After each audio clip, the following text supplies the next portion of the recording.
ಎಂಪಿಗಳು ಈ ಸಂವಿಧಾನವನ್ನ ರಕ್ಷಣೆ ಮಾಡುವ ಕೆಲಸಗಾರರು. They are servants of this constitution, they are servants of this India, they are servants of this republic.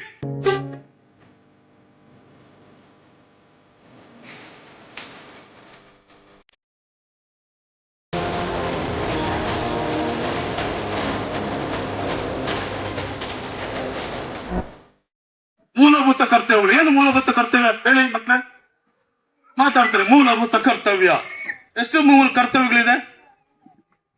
ಎಷ್ಟು ಮೂಲಭೂತ ಕರ್ತವ್ಯಗಳು? ಮೂಲಭೂತ ಕರ್ತವ್ಯ ಏನು? ಭಾರತ ದೇಶದ ಸ್ವಾತಂತ್ರ್ಯ ಉತ್ಸವ ಅದನ್ನೆಲ್ಲ ಆಚರಿಸುವುದು ಮಾತ್ರ ಮೂಲಭೂತ ಕರ್ತವ್ಯ ಅಲ್ಲ. ನಾನು ಮೂರು ಇದೆಲ್ಲ ಚರ್ಚೆಗೆ ಇದೆ, ಎಲ್ಲರಿಗೂ ಗೊತ್ತಿದೆ. ಚರ್ಚೆಗೆ ಬರದ 3 ಮುಖ್ಯ ಮೂಲಭೂತ ಕರ್ತವ್ಯಗಳನ್ನು ನಾನು ಮಾತಾಡ್ತೇನೆ.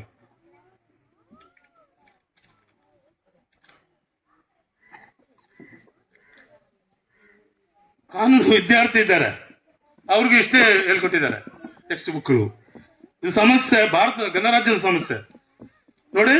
ಒಂದು ಮೂಲಭೂತ ಕರ್ತವ್ಯ, ಭಾರತೀಯ ಅಂತ ಕರೆದುಕೊಳ್ಳುವ ಅಥವಾ ಭಾರತೀಯ ನಾಗರಿಕತ್ವದ ಐಡೆಂಟಿಟಿ ಕಾರ್ಡ್ ಅನ್ನ ಪಡೆದುಕೊಳ್ಳಲಿಕ್ಕೆ ಅರ್ಜಿ ಹಾಕುವವನು ಅಥವಾ ಭಾರತೀಯ ಅಂತ ನಾನು ಕರೆದುಕೊಳ್ಬೇಕಾದ್ರೆ ನನಗೆ ಆಧಾರ್ ಕಾರ್ಡ್, ರೇಷನ್ ಕಾರ್ಡ್ ಇದ್ರೆ ಮಾತ್ರ ಭಾರತೀಯ ಆಗುವುದಿಲ್ಲ.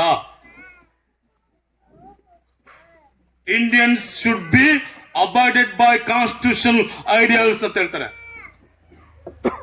ಭಾರತೀಯನು ಸಂವಿಧಾನದ ಆದರ್ಶದಿಂದ ನಿರ್ಬಂಧಿತ ಆಗ್ಬೇಕು. ಅವನು ಈ must abide by constitution. Constitution ಹೇಳಿದಾಗ ಅವನು ಕೇಳಬೇಕು. ಇದು ಭಾರತದ ನಾಗರಿಕನ ಮೂಲಭೂತ ಕರ್ತವ್ಯ. ಆಮೇಲೆ ಅದರ ಆದರ್ಶಗಳು, ಭಾರತ ಸಂವಿಧಾನಕ್ಕೆ ಅವನು ಗೌರವ ಕೊಡಬೇಕು, ಮತ್ತು ಅದರ ಆದರ್ಶಗಳಿಗೆ ಗೌರವ ಕೊಡಬೇಕು, ಮತ್ತು ಅದರ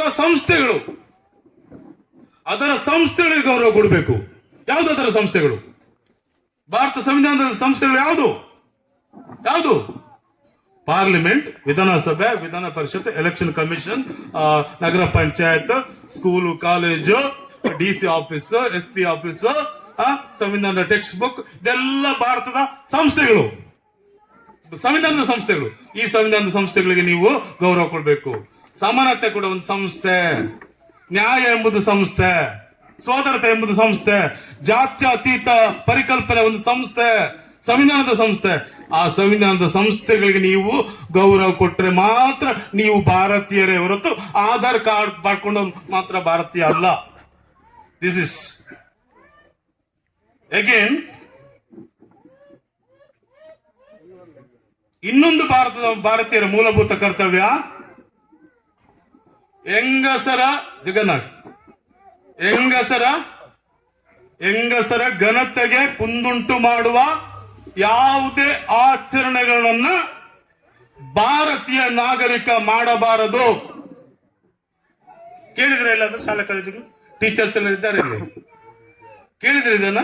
ಕೇಳಿಲ್ಲ. ನಮ್ಗೆ ಭಾರತ ಸಂವಿಧಾನದ ರಾಷ್ಟ್ರಧ್ವಜಕ್ಕೆ ಗೌರವ ಕೊಡ್ಬೇಕು, ಸ್ವಾತಂತ್ರ್ಯ ಉತ್ಸವಕ್ಕೆ ಜೈ ಹೇಳ್ಬೇಕು, ಗಣರಾಜ್ಯ ಉತ್ಸವಕ್ಕೆ ಜೈ ಹೇಳ್ಬೇಕು. ಇದನ್ನೇ ಸಂವಿಧಾನ ಅಂತ ಮಾತಾಡ್ಕೊಂಡು ಬಂದದ್ದು. ಭಾರತೀಯ ನಾಗರಿಕರ ಮೂಲಭೂತ ಕರ್ತವ್ಯವೇನು? ಹೆಂಗಸರ ಘನತೆಗೆ ಕುಂದುಂಟು ಮಾಡುವ ಯಾವುದೇ ಆಚರಣೆಗಳನ್ನ ಭಾರತೀಯ ಎಂಬುದಾಗಿ ಕರೆದುಕೊಳ್ಳುವ ನಾಗರಿಕ ಬಿಟ್ಟು ಬಿಡಬೇಕು.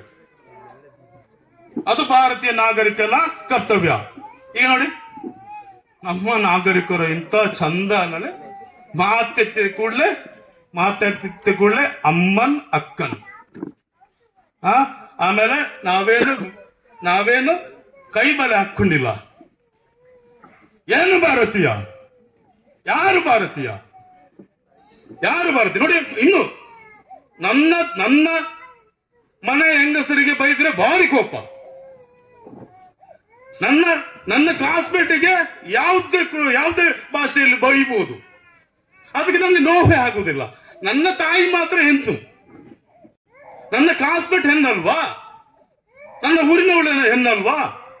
ನನ್ನ ಇನ್ನೊಂದು ಜಾತಿಯವರು ಹೆಣ್ಣಲ್ವಾ? ಇನ್ನೊಂದು ಧರ್ಮದವರು ಹೆಣ್ಣಲ್ವಾ?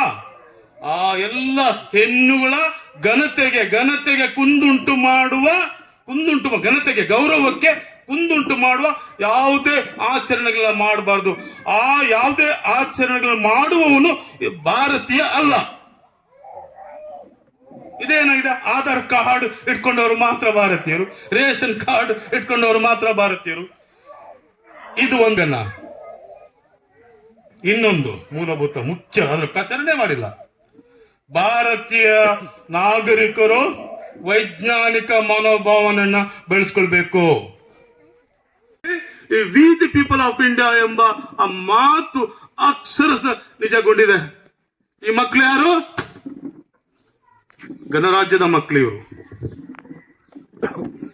ಇದು ಆಗ್ಬೇಕಾದದ್ದು ಈ ದೇಶದಲ್ಲಿ, ಈ ಮಣ್ಣಿನಲ್ಲಿ, ಈ ಊರಿನಲ್ಲಿ ಆಗ್ಬೇಕಾದ್ದು. ನಾವೆಲ್ಲ ಭಾರತೀಯರು ಅಂತ ಬಂದು ಅಂಬೇಡ್ಕರ್ ಎದುರಲ್ಲಿ, ಭಾರತ ದೇಶದ ಎದುರಿನಲ್ಲಿ, ಭಾರತದ ಸಂವಿಧಾನದ ಎದುರಿನಲ್ಲಿ ನಾವೆಲ್ಲ ಒಂದು ಬಂದು ಅಂತ ಸೇರುವ ಪ್ರಕ್ರಿಯೆಯನ್ನ ಗಣರಾಜ್ಯ ಅಂತ ಕರೆಯುವುದು. ಇದು ಗಣರಾಜ್ಯ. ನೋಡಿ, ಅದರಲ್ಲಿ ನಾವು ಮುಸ್ಲಿಂ, ನಾನು ಹಿಂದೂ, ನಾನು ದಲಿತ ಅಂತ ಹೇಳಿಲ್ಲ. Ambedkar first opening line, with the people of India, ನಾವು ಭಾರತೀಯರು, ನಮಗೆ ನಾವು ಈ ದೇಶವನ್ನ, ಇವತ್ತು ಈ ಸಂವಿಧಾನವನ್ನು ಕೊಟ್ಕೊಂಡಿದ್ದೇವೆ. ನೋಡಿ, ಹೇಳ್ತಾರೆ ಬಾರಿ ಸ್ಪಷ್ಟವಾಗಿ, ನಮಗೆ ನಾವು ಈ ಸಂವಿಧಾನವನ್ನು ಕೊಟ್ಟುಕೊಂಡಿದ್ದೇವೆ. ಗಿವಿಂಗ್ ಅವರ್ ಸೆಲ್ಸ್, ನಮಗೆ ನಾವು ಕೊಟ್ಟಿಲ್ಲ. ಸ್ವರ್ಗದಿಂದ ನರಕದಿಂದ ಈ ಸಂವಿಧಾನ ಉದುರಿ ಬರಲಿಲ್ಲ. ನಮಗೆ ನಾವು ಈ ದೇಶವನ್ನ ಕೊಟ್ಕೊಂಡಿದ್ದೇವೆ, ನಮಗೆ ನಾವು ಈ ಸಂವಿಧಾನವನ್ನು ಕೊಟ್ಕೊಂಡಿದ್ದೇವೆ. ಮತ್ತು ನಮಗೆ ನಾವು ಈ ಸಂವಿಧಾನವನ್ನು ಯಾಕೆ ಬರ್ಕೊಂಡದ್ದು, ಯಾಕೆ ಬರ್ಕೊಂಡೆವು? ಇಲ್ಲಿ ಇಲ್ಲಿ ಇಲ್ಲಿ ಸಮಾನತೆಯನ್ನು ಸ್ಥಾಪನೆ ಮಾಡಬೇಕು, ನ್ಯಾಯವನ್ನು ಸ್ಥಾಪನೆ ಮಾಡಬೇಕು, ಪ್ರಜಾಪ್ರಭುತ್ವವನ್ನು ಸ್ಥಾಪನೆ ಮಾಡಬೇಕು, ಜಾತ್ಯತೀತ ವ್ಯವಸ್ಥೆಯನ್ನು ಸ್ಥಾಪನೆ ಮಾಡಬೇಕು. ಆಮೇಲೆ ಫೈನಲ್ ಆಗಿ ಸಹೋದರತೆಯನ್ನು ಸ್ಥಾಪನೆ ಮಾಡಬೇಕು. ಅಂಬೇಡ್ಕರ್ ವಾದಿಗಳು ತುಂಬಾ ಮಾತಾಡ್ಕೊಂಡು ಬಂದಿದ್ದಾರೆ. ಅಂಬೇಡ್ಕರ್ ಬರೀ ಸಮಾನತೆಗೆ ಹೋರಾಟ ಮಾಡಿದ್ರು. ನೇವ ಅಂಬೇಡ್ಕರ್ ಸಮಾನತೆಗೆ ಹೋರಾಟ ಮಾಡಿದ್ದಾರೆ, ಹೌದು. ಆದ್ರೆ ಫೈನಲ್ ಒಂದು ಮಾತು ಹೇಳ್ತಾರೆ, ಈ ದೇಶದಲ್ಲಿ ನಾವೆಲ್ಲ ಭಾರತೀಯರು ಸೇರಿ ಸಹೋದರತೆಯನ್ನ ಯಾವತ್ತಿನವರೆಗೆ ನಾವು ಸಾಧಿಸಿಕೊಳ್ಳುವುದಿಲ್ಲ. ಆ ಸಹೋದರತೆಯನ್ನು ಸಾಧಿಸಿದ ದೇಶ ನಾಶ ಆಗ್ತದೆ. ಸೊ ಆದ್ರಿಂದ ಅಂಬೇಡ್ಕರ್ಗೆ ಸಮಾನತೆಗಿಂತಲೂ ಜಾಸ್ತಿ ಅತ್ಯಾಪ್ತ ಆಗಿರುವುದು ಸಹೋದರತೆ. ಏನು ಸಹೋದರತೆ?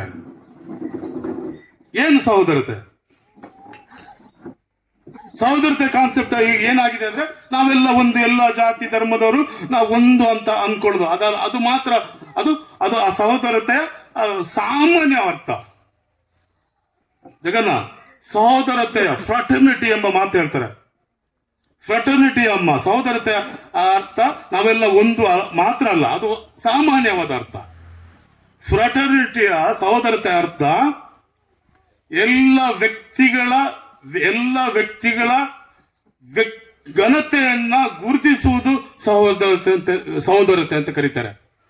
ಎಲ್ಲ ವ್ಯಕ್ತಿಗಳಿಗೆ ಒಂದೊಂದು ವ್ಯಕ್ತಿತ್ವ ಇದೆ. ಎಲ್ಲ ವ್ಯಕ್ತಿಗಳಿಗೆ ಗೌರವ ಕೊಡುವುದೇ ಸಹೋದರತೆ. ನಾನು ಜಗ್ಗನ ನಮಸ್ತೆ ಅಂತ ಹೇಳಿದ ಕೂಡಲೇ ಜಗ್ಗನ್ನ ವಾಪಸ್ ನಂಗೆ ನಮಸ್ತೆ ಮಾಡ್ತಾರೆ. ಸಹೋದರತೆ ಆಯ್ತಾ? ಇದು ಸಹೋದರತೆ ಅಂದ್ರೆ ವ್ಯಕ್ತಿಗಳಿಗೆ ಗೌರವ ಕೊಡಿ, ನ್ಯಾಚುರಲಿ ಗೌರವ ಕೊಟ್ಟ ಪ್ರಕ್ರಿಯೆಯಲ್ಲಿ ವಾಪಸ್ ನಿಮ್ಗೆ ಗೌರವ ಬರ್ತದೆ. ಅದು ಸಹೋದರತೆ. ಈ ಸಹೋದರತೆಯ ಪ್ರಕ್ರಿಯೆಯನ್ನ ಮಾಡ್ತಾ ಹೋದಾಗ ಇಡೀ ದೇಶದಲ್ಲಿ ಸಹೋದರತೆ ಒಂದು ಸಮಾಜ ಎಮರ್ಜ್ ಆಗ್ತದೆ. ಆ ಸಹೋದರತೆ ಸಮಾಜದಲ್ಲಿ ಸ್ವಾತಂತ್ರ್ಯ, ಸಮಾನತೆ, ನ್ಯಾಯದ ಪರಿಕಲ್ಪನೆ ಅಥವಾ ನ್ಯಾಯವನ್ನ ಹಂಚಲಿಕ್ಕೆ ಸಾಧ್ಯ ಇದೆ. ಸಹೋದರತೆ ಹೊರತು ನಾನು ಯಾಕೆ ಬರ್ಬೇಕು? ಜಗ್ಗಣ್ಣನ ಕಾರ್ಯಕ್ರಮ ಯಾಕೆ ಬರ್ಬೇಕು? ಜಗ್ಗಣ್ಣನ ಕಾರ್ಯಕ್ರಮ ಅಲ್ಲ ಅದು, ಅಥವಾ ಅಂಗನವಾಡಿಯವರ ಕಾರ್ಯಕ್ರಮ ಅಲ್ಲ, ಅಥವಾ ಆ ಜಾತಿಯವರ ಕಾರ್ಯಕ್ರಮ, ಈ ಜಾತಿಯವರ ಕಾರ್ಯಕ್ರಮ ಅಂತ ಮಾಡ್ಕೊಂಡು ಕೂತಿದ್ದೇವೆ. ಜಗ್ಗಣ್ಣನ ಕಾರ್ಯಕ್ರಮ. ಅದಕ್ಕೆ ನಾನು ಹೇಳಿದ್ದು ಇದು ರಾಷ್ಟ್ರೀಯ ಕಾರ್ಯಕ್ರಮ. ಎಲ್ಲ ಆಗ್ಲಿ ಅಲ್ಲಿ ಹೋಗಿ ನಿಲ್ಲುವುದು ಸಂವಿಧಾನಕ್ಕೆ ಮತ್ತು ಅಂಬೇಡ್ಕರ್ಗೆ ರೆಸ್ಪೆಕ್ಟ್ ಮಾಡುದು ಭಾರತೀಯನ ಮೂಲಭೂತ ಕರ್ತವ್ಯ. ಅದು ಜಗ್ಗಣ್ಣನಿಗೆ ಕೊಡುವ ಗೌರವ ಅಲ್ಲ, ಅದು ನಗರ ಪಂಚಾಯತ್ಗೆ ಕೊಡುವ ಗೌರವ ಅಲ್ಲ, ಅದು ಈ ದೇಶಕ್ಕೆ ಕೊಡುವ ಗೌರವ, ಈ ಮಣ್ಣಿಗೆ ಕೊಡುವ ಗೌರವ, ಈ ಧರ್ಮಕ್ಕೆ ಕೊಡುವ ಗೌರವ. ಅದು ರಾಷ್ಟ್ರೀಯತೆ. ಹಿಂದೂ ಮುಸ್ಲಿಂ ಅಂತ ಮಾತಾಡುವ ರಾಷ್ಟ್ರೀಯತೆ ಅಲ್ಲ. ಬಾಂಗ್ಲಾದೇಶ ಪಾಕಿಸ್ತಾನ ಅಂತ ಹೇಳುದು ರಾಷ್ಟ್ರೀಯತೆ ಅಲ್ಲ. ಅವನು ಮನುಷ್ಯ, ಅವನು ಎಲ್ಲರೂ ಕೂಡ ಮನುಷ್ಯರಂತ ಗುರುತಿಸುದು ಅದು ರಾಷ್ಟ್ರೀಯತೆ.